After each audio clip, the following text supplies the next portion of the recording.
Oi. Pois é, a gente vai continuar com a segunda tentativa de comer coisas diferentes, né?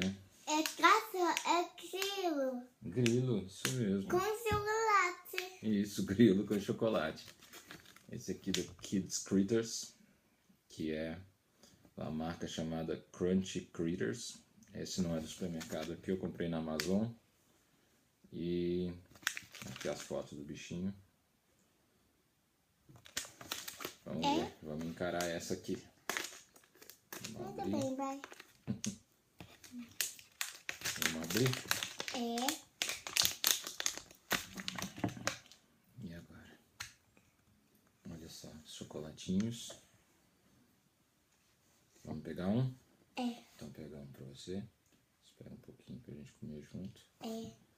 Eu vou pegar outro. E olha, pra lembrar o que é que tem dentro do chocolate. Grilo. Isso, vamos lá. Vamos ver. Isso, mostra. E vamos comer? É. 1, 2 e...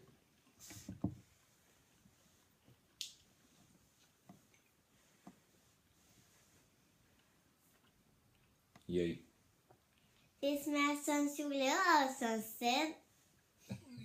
Chocolate e areia. Você quer outro? Nada.